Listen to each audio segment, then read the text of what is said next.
कृष्ण सुदामा जी की स्टोरी तो सबको पता होगी। सुदामा जी बहुत, उनका क्या था, एक जगह वो लोग रह के शिक्षा दीक्षा लिए थे बचपन में, गुरुकुल में, जो भी है जहाँ भी लिए हैं।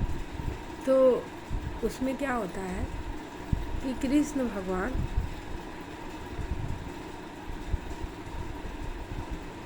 जो भी खाते थे वो सुदामा जी को देते थे, और सुदामा जी क्या करते थे, वो चुपके से वो चीज़ें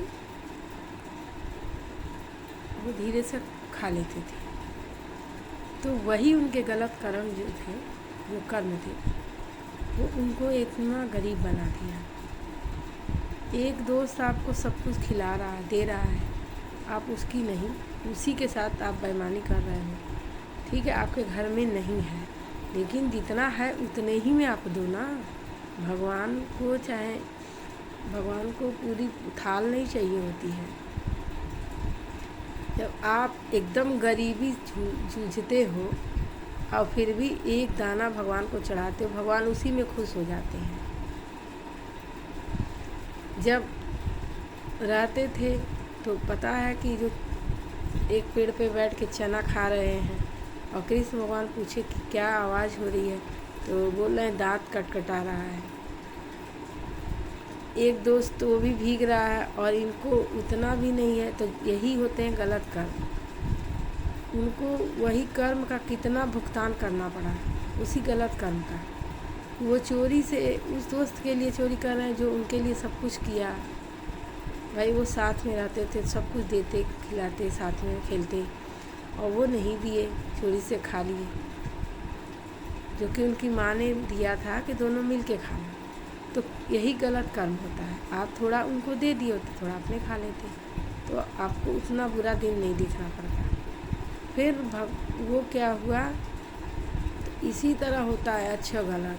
अगर आप कोई चीज़ किसी आपके रिश्ते में कोई है, आप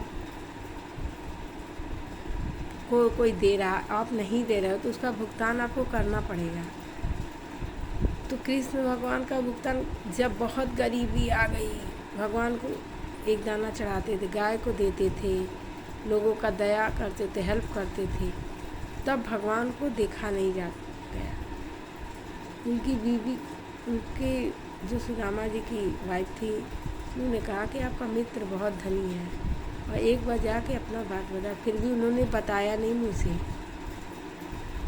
भगवान को तो सब पता होता है कि कौन क्या कर रहा है, और उन्होंने कितना राजपाट दे दिया, वो सोचे भी नहीं थे। तो यही होता है गलत कर्म का और अच्छे कर्म का फल। ये भगवान हर रूप में हर चीज़ दिखा रखे हैं। तो इस वजह से कभी भी अगर कोई आपको खिलाता है तो ज़रूर आप भी खिलाओ। किसी का मुफ्त में खाओगे वो कर्ज ही होगा। किसी भी, अगर आपको कोई कपड़ा प्रेम में व्यवहार में दे रहा है तो अब भी दो, नहीं है जो आपके लायक है वो करो, आप उसकी हेल्प करो, उसकी सहायता करो। ज़रूरी नहीं है कि अगर आपके पास 4 कपड़े हैं, उसके पास 2 कपड़े आपके पास नहीं, तो रोको मत। आप अपने कपड़े, आप अपनी चीज़ें शेयर करो। नहीं कर सकते हो तो बोल दो कि भाई मेरे पास नहीं है।